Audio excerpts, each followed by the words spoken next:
Hi mga kachupa! Welcome back to my vlog! For today's video, magiging katulong muna tayo.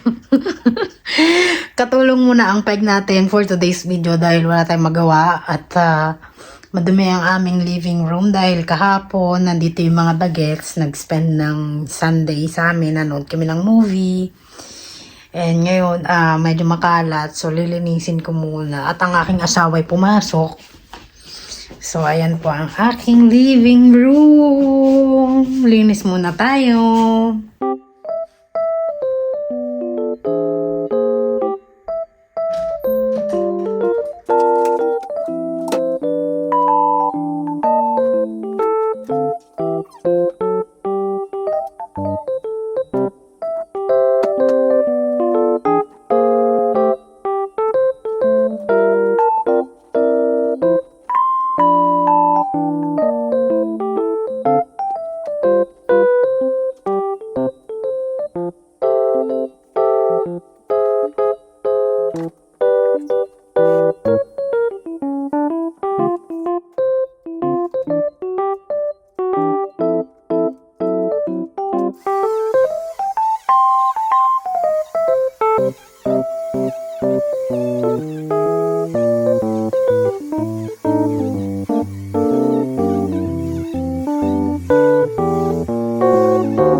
So yan mga kachupa, kakatapos ko lang mag-vacuum. Ang dami nakuha oh. Kadiri. Kasi dyan ako sa mga kumakain. Pinapakita ko lang kasi minsan pag nag-vacuum ako, wala naman ako makukuha. Pero nakaraang vacuum ko pa kasi is nung Lunes pa. Ngayon Lunes na naman. So 1 week. So ayan.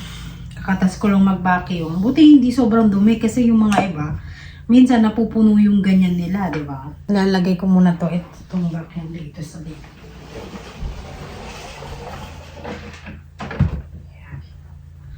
Ito mga kachupa, nagtandaan ako dito sa aparador na to. Sa cabinet na yan. Kaya lang, ano yung mga nakalagay dyan? Mga laruan ng aking stepkids.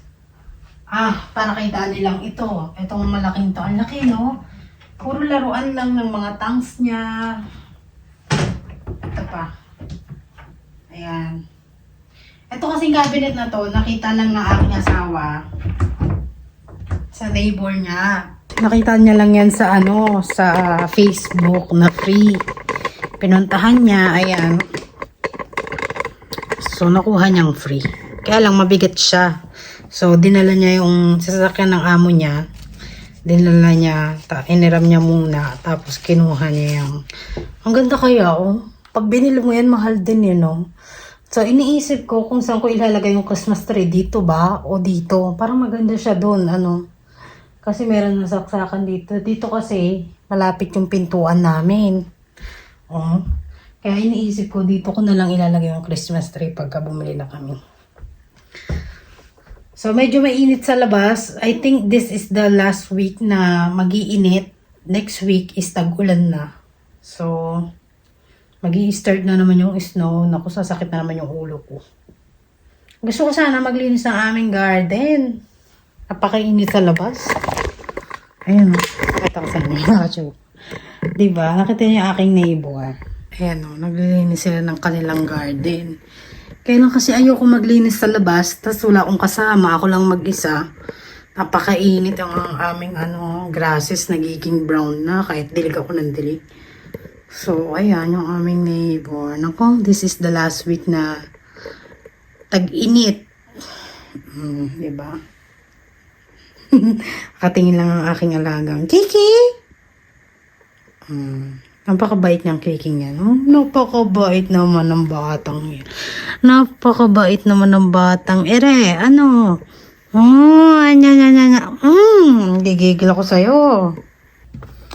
So, oo, maganda siya doon. Tapos yung lamesa, ililipat ko na lang dito sa kabila. O kaya, dito sa gitna. Ano? Kasi totoo lang, ang daming laruan ng aking stepkids. Ay, ang buong, ang laking-laking cabinet na yan. Puro laruan lang niya. Sabi ko nga gusto kong gawing cabinet na gawing mga damit, damitan, di ba? Sayang kasi. Eh, wala tayong magawa. So, pupunuin ko na lang tong bahay ng puro halaman, ano. Ayan, puro halaman na, no? Tahimik masyado ang bahay namin. Wala kang marinig. Kasi itong bintana din namin, naka-double layer. Kaya kahit may gumagawa sa labas, hindi namin naririnig or kung may nagaganapan na sa labas na nag-aaway-aaway, hindi na namin naririnig. Dahil, ano siya, yung parang soundproof ba yung aming bintana. Dahil dalawang salamin siya, isa sa labas, isa sa loob. Ewan ko bakit ganito yung mga style ng ano rito. Sabi naman ng asawa ko, para daw, pag nag-snow nga, matindi kasi ang snow dito sa Wisconsin. So, kaya ganyan siguro. So, wala tayong magawa. Alam nyo, napagtatanto ko, mga kachupa, habang tumatanda ako, habang nagbabasa ako ng Bible. Lagi yung nagbabasa ng Bible, mga. Ayan, nagbabasa ako ng Bible. Meron, yung isa kong Bible, para sa asawa ko nandun sa kwarto namin. Bago ko matulog, nagbabasa ako. Alam mo noon, hindi ako nagbabasa. Yung parang, hate na hate ko ba? Hindi naman sa hate na hate. Yung parang, hindi ko mahawakan yung Bible noon. Nung nag-Christian na nga kami. Nakakaraang linggo ito, kahapon yata, tama, kahapon kasi linggo, ngayon Lunes, September 23 ngayon, tama, di ba? Kahapon, nag-ano kami, di ba, nung last week, Prayer 101, ito naman, nag-ano kami ng Bible, yung mga natutunan namin sa Bible, yung bakit yung mga tao parang ayaw nilang maghawak ng Bible. Tulad ko noon, never talaga ako nakapaghawak na.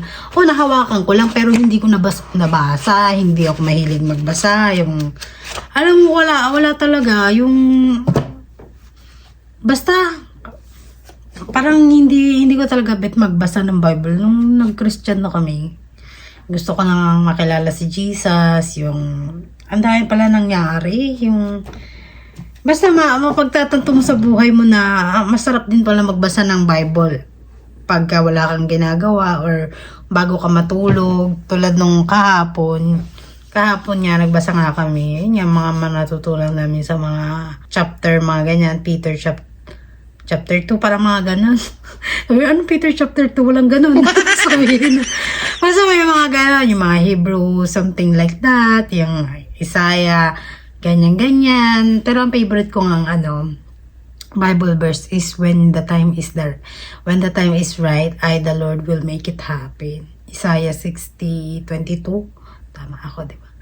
So, ayun nga. Totoo naman yun. Yung natutunan namin is pagka humiling ka daw kay Jesus, tapos hindi pa daw natutupad, may meaning daw yon. Meaning na hindi ka pa ready, hindi ka pa nag-grow, or may mas maganda siyang plano para sa'yo. Parang ganun. Kaya lang dapat kasi nga daw, pagka nagdadasal ka, yung taimtim ba, yung walang ingay, yung ikaw lang, tahimik ba? Nagdadasal ka, tapos basta pag palagi mo daw pinagdadasal, mangyayari, kung hindi man ngayon, sa tamang panahon, parang ganun. Diba? Siguro kaya hindi pa rin ako nagkakaroon ng anak or hindi pa nabubuntis, siguro hindi pa ako handa or hindi pa ako ready. Kaya minsan, tinatanong ko rin yung sarili ko na, kailan kaya ako magiging ready?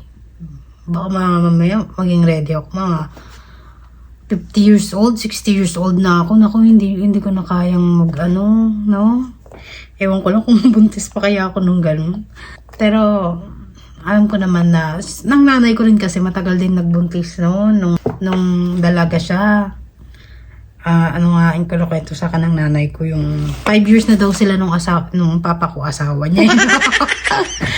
5 years na daw sila ng papa ko, hindi pa daw siya nang bubuntis. So, sabi ko siguro kagaya lang din ako ng nanay ko na mahirap nga mag-mature yung egg sa loob ng matres. Tapos nung nabuntis naman yung nanay ko, every 2 years nabubuntis ang nanay ko. Kaya ang mga pagitan namin magkakapatid, every 2 years nanganganak ang nanay ko. Pero ang kinaganda naman nun is lalaki, babae, lalaki, babae. So, alternate. Kaya sabi ko nga sana pagka nabuntis din ako, sana ganun din. Lalaki, babae, lalaki, babae. Ano? Maganda kasi yung parehas, dalawa. Lalaki, babae, lalaki, babae, diba? Para different kind of gender, diba? Sabihin, different kind of animals. Sama, nakakainis. So, dun sa mga nagsasabi na pagka alam mo meron kasi nagsabi sa akin saan ko ba narinig yun? Basta, kasi nalaman niya na foreigner nga yung jowa ko. Nung time na yun siguro bago-bago pa lang kami, LDR pa lang kami ng aking asawa. Boyfriend ko pa lang siya. Nalaman ng mga kapitbahay ko or mga kaibigan ko nga na pagka foreigner ang pangasawa mo, magiging katulong ka lang.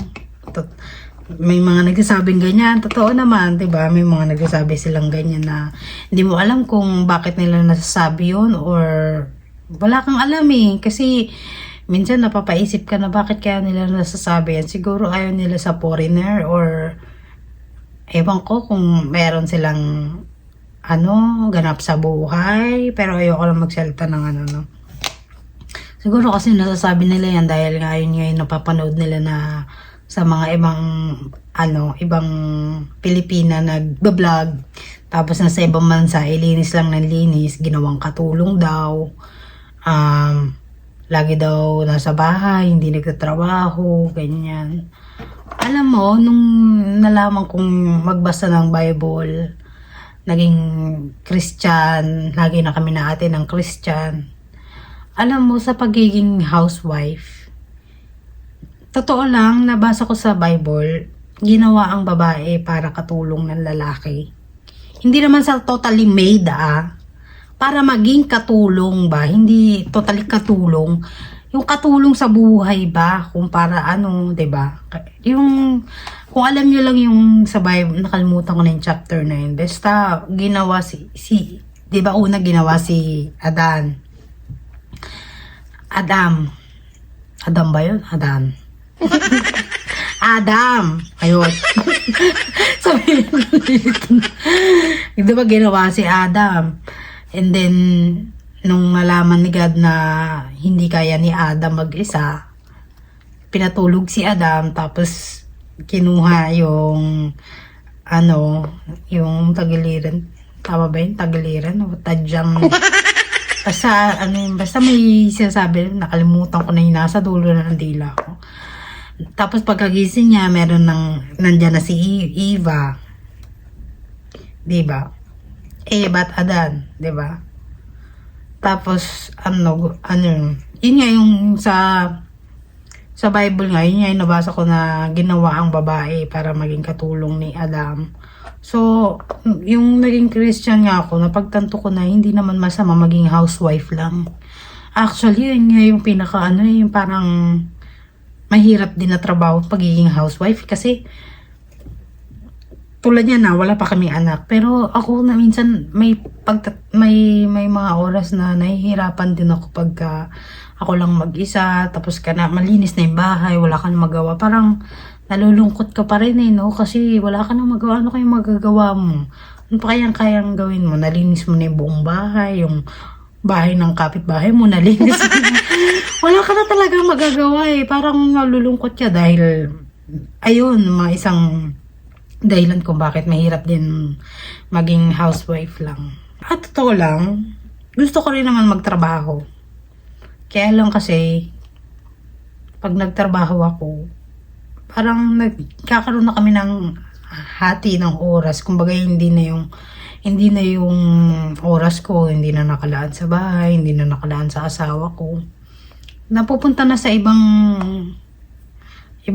priority na yung, ang priority ko na yung trabaho ko dahil ayoko na malit, mga ganyan. Kasi nung nagkaroon ako ng experience, nung ex-boyfriend ko nga, hindi pala maganda yung babae tsaka lalaki nagtatrabaho. Mas maganda rin talaga yung babae nasa bahay lang. Nag-aalaga ng asawa, nag-aalaga ng mga anak, nag-aano ng bahay, naglilinis ng bahay. Kasi totoo lang, kung magiging lalaki ka, tapos pag uwi mo ng bahay, yung bahay niyo ay parang binagyo, puro kalat, walang pagkain, pagod na pagod ka na galing trabaho. Eh, sino ba namang lalaking hindi matutuwa sa ganong hihinat ng bahay mo na ang gulo-gulo, walang pagkain, walang pagod na pagod ka na, parang gusto mo nang layasan yung asawa mo, parang ganun.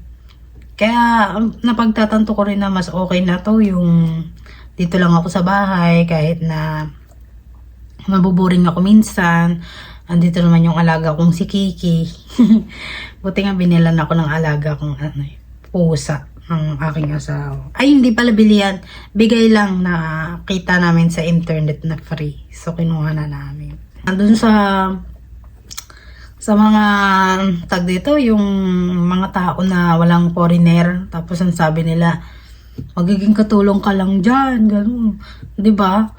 Yung mga ibang Pilipino na nagiging katulong ng mga foreigner. Hindi ko alam kung anong hugot nila sa buhay. Siguro kasi nga hindi sila nakapag-asawa ng foreigner or may experience sila na nag-asawa ng foreigner yung tropa nila, hindi na nakakalabas ng bahay, hindi na nakapag-alagala.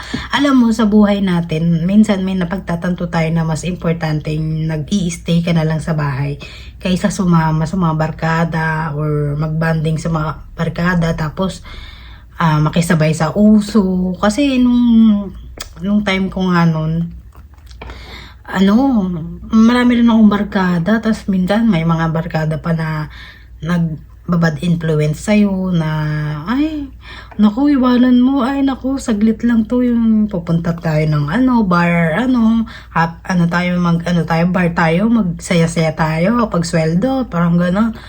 Yung mga ganong alam mo, napagtanto ko na panandali ang saya lang. Totoo yan, panandali ang saya lang yan.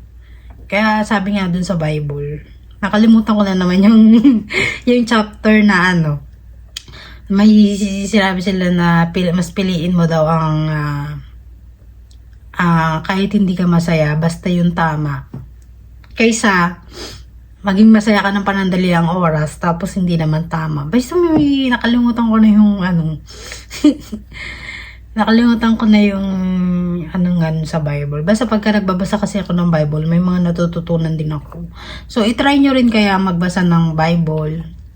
Dati talaga, natatawa ako kasi Jehovah yata yung mga taong yun, makatok sa bahay.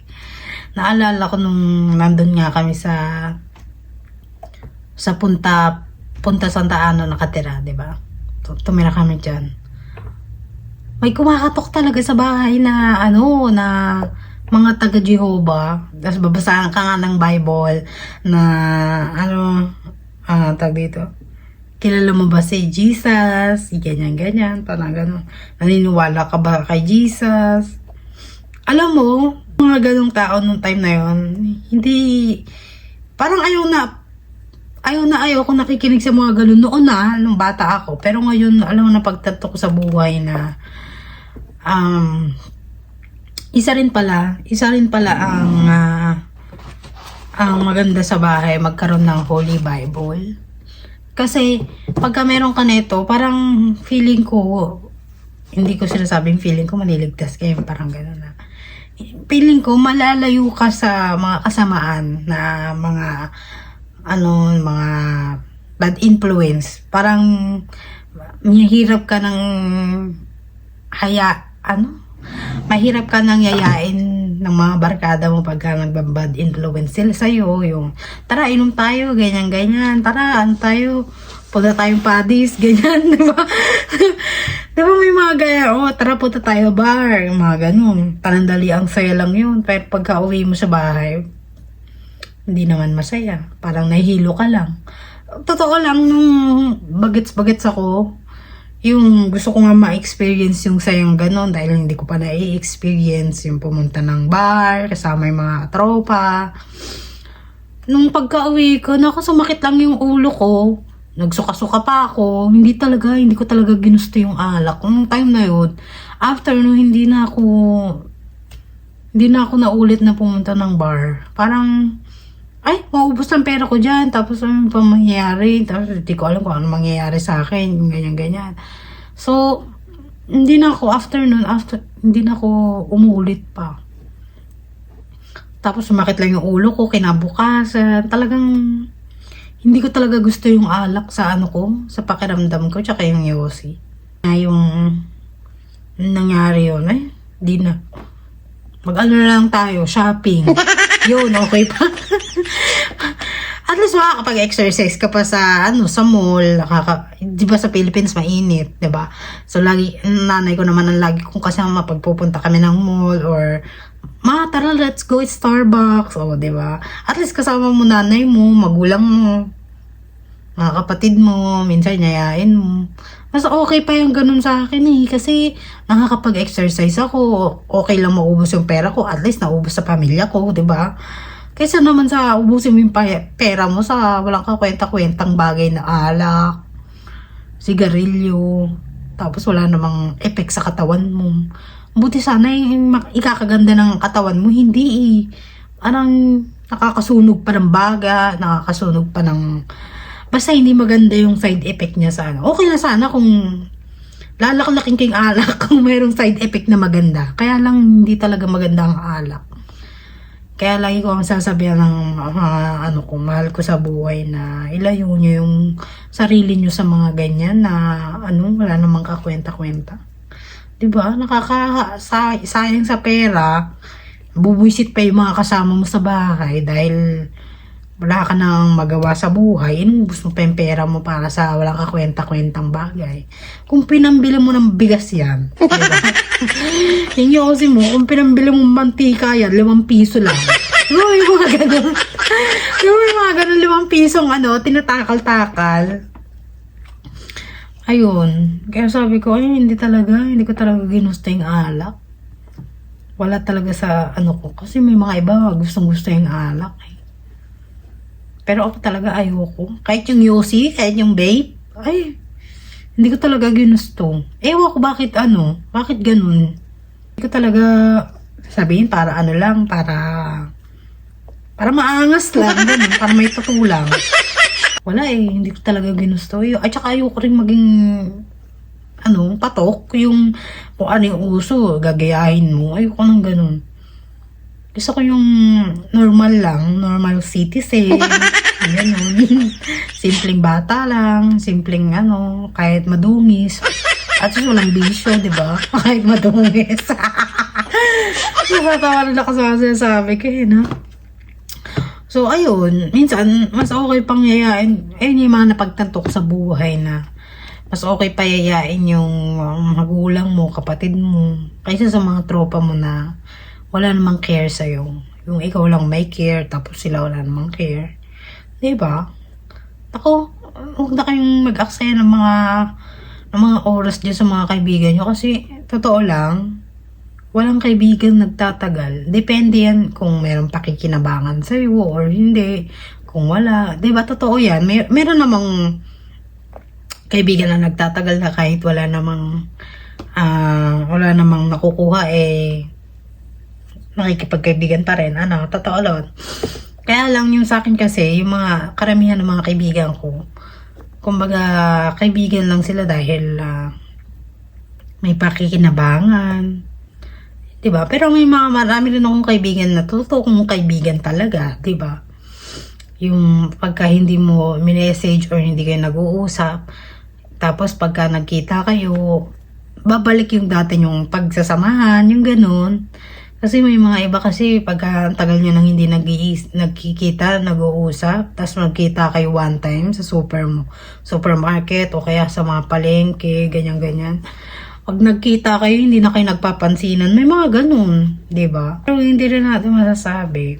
Kasi iba-iba naman. Minsan kasi nahihiya lang din or ano. Pero mas maganda i-spend ng time sa magulang, sa pamilya, sa bahay. Di ba? Yun ang aking napagtanto na. Tapos pagka, nag-i-edad na, ako kasi, magti-27 na ako. Mag-i-edad na tayo sa mga pa-30. Parang nare-realize mo yung buhay mo na mas okay na yung simpleng buhay lang, yung nare-realize mo yung small things na ay halaman, mas okay pa yung halaman kaysa sa mga gantong bag or 'di ba? Kaya minsan napag-iisip ko na ay ayoko na magkolekta ng mga ng mga ganyan, yung mga bag na mamahalin. Yung kasi nakabili nga ako ng bag sa TJ Maxx, yung yung kulay orange, $16. So ako, namamahalan na ako nun. Kaya sabi ko, ito na yung last na bag na bibilin ko. Ayoko nang bumili ng bag. Siguro pag bibili ako, sa na lang, sa Goodwill, yung mga second hand. Yun na lang. Kasi ako, hindi talaga ako sabihin, yung materialistic ba. Kasi may nabasa rin ako sa Bible na pangit nga daw yung ma-addict ka sa bagay na wala namang tawag doon, wala namang may nabasa kasi ako noon na mas magandang mag-invest ng sariling panloob, yung katangian mo sa panloob mo kaysa sa panlabas. Para pagka daw tumanda ka or ay makikita mo yung investment mo pagka nawala ka na rito sa earth, 'di ba? Punta ka na sa heaven, 'di ba? Hindi mo alam kung sa heaven o sa hell ka mababasa. Kasi minsan, totoo yan, hindi minsan mainitin din ng ko, yun yung isa ko sa pinoproblema ko sa sarili ko. Minsan mainitan ako mabilis akong magalit ba? Yung konting bagay, pag nairita ka, nabubwisit ka na. Kaya tinuturuan ko yung sarili ko na pagka nabubwisit na ako, tumatahimik na lang ako. Hindi na ako yung dadadadadadadad. Yung dadadadadadadadad. Wala, kasi pag nadadadadadad ka, hindi ka rin pakikinggan ng mga pinagdadadadatan mo. So, mas maganda nung tumahimik na lang. Tapos pag tinanong ka ngayon, bakit ang tahimik mo? Anong masama? May nagawa ba akong masama? Ayun, ganyan. Ayun, saka mo sabihin, di ba?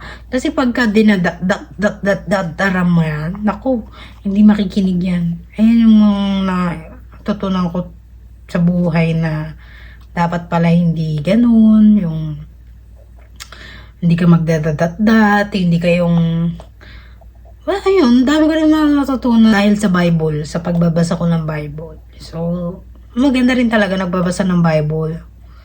At saka yung nakikinig ka sa mga pastor na nagbibigay ng advice o nagpapakalat ng gospel ba tawag? Basta yung nagbibigay balita ng mga magagandang balita para matututunan mo or paano ba handle yung gantong kapatid, paano ba handle yung gantong magulang. Alam mo, itong taon na to, ang dami ko rin natutunan. Natutunan ko yung mas mahalin ng magulang kaysa kanino. Natutunan ko rin mag-invest sa pangsariling loob kaysa sa mag-invest ng kung ano-ano ng mga ano-ano dito sa mundo. Yung mag-invest ng mag-invest ng gold. Hindi na. Tapos natutunan ko rin dahil sa mga napapanood ko nga sa mga balita, ang dami ko rin natutunan. Natutunan ko rin tumahimik. Pagka buwisit na buwisit ka, mas maganda tumahimik. Kaya nga, yung sinasabi ko sa inyo kanina.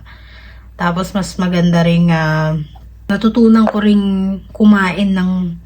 Kasi dati kumain ako, pag kumakain ako pag masarap ang kinakain ko, tuloy-tuloy ang kain ko, yung parang wala nang nguya-nguya.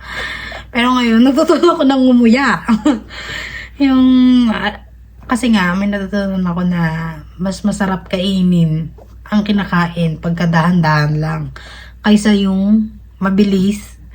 Mabilis ka mabubusog pag ganun eh. At saka, madami ka makakain pagka ganun. So, natutunan ko rin kumain ng dahan-dahan. Yung, kasi ako pagka, bubulunan ka na, hindi mo na, yung sisilukin ka na lang. Parang, ganun ako kumain noon. Pero ngayon, natutunan ko maghinay-hinay kumain. Ano pa ba yung natutunan ko? Natutunan ko mag-stay na lang din sa bahay kaysa lumabas-labas, gumastos ng pera. Alam mo, kung mall may mall lang talaga dito na katulad ng SM. Wala kasi dito sa Amerika eh. Ayun lang talagang malayo pa yung mall dito. Tapos yung mall dito, naku, parang walang katao-tao. Hindi tulad sa MOA, hindi tulad sa SM Mega Mall, ang daming tao, yung makikita mo yung tao pa. Ay, ewan ko, basta tuwan-tuwa ako pagka nakakita ko ng maraming tao. Feeling ko kasi ang saya-saya. Pagka walang tao, naku, parang lungkot-lungkot. Nalungkot talaga. Pero ngayon nga, nasa sa akin naman yun kung paano ko i-handle at saka paano ko siya i-realize sa buhay. Ayun ang kinaganda ko rito. Ang ginaganda rito sa Amerika, yun ngayon nakikita mo yung mga puno, maraming puno. Mas maraming puno kaysa sa bahay. Ayun ang kinagusto ko dito sa Amerika. Ano pa ba? Malilinis yung mga kapitbahay mo. May talaga, gusto nila yung malinis yung kapaligiran. Diba?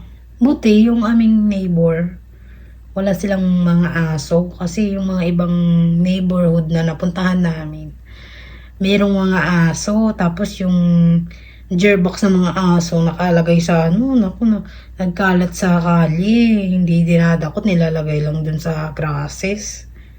Kaya nangangamoy din minsan. Buti na lang aming neighbor, hindi ganun, no? So, hindi yung kinaganda rito. Ayun yung mga pinagtanto ko na mas magandang magkaroon ng, ayun nga, yung habang tumatanda ka, nare-realize mo na mas okay din kumain ng kakaunti kaysa sa madami. Kasi, kung kayo sawa-sawa na kayo na pag kumain kayo, di ba, minsan hindi na kayo nakakagalaw, hindi na kayo nakakatayo dahil sobrang daming kinain. Mas maganda kumain ng kakaunti na tapos later natutunaw din sa tiyan mo. Di ba? Ayoko kasi na kumakain tapos busog na busog ka. Tapos hindi ka na makagalaw. Parang puputok na yung tiyan mo. Ayoko na ng ganong experience. So, ayun din yung natutunan ko ngayong taon na to. Dami ko natutunan. Ayun. Mas naging kontento ako sa buhay. Kahit na ako lang lagi mag-isa rin sa bahay. Diba? Wala eh. Minsan, nanonood lang tayo ng balita. Minsan iniiwasan kong manood ng balita. Naku, minsan isa rin yan ang nagpapa-stress sa akin balitang yan. Kaya minsan mas gusto ko yung nanonood ako ng mga happy vlog. Pagka nanonood ako ng mga happy vlog, yung parang wala bang pakialam sa mundo, yung basta masaya ka lang, di ba?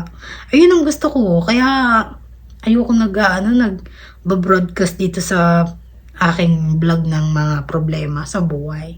Kasi pagka sinishare ko yung problema ko sa buhay, parang sinishare mo rin yung sadness sa imbis na ibigay mo yung happiness sa mga nanonood, 'di ba? Para maging masaya rin sila. So ayun, iniiwasan ko mag-broadcast ng mga problema sa vlog dahil ayoko ng negative vibes.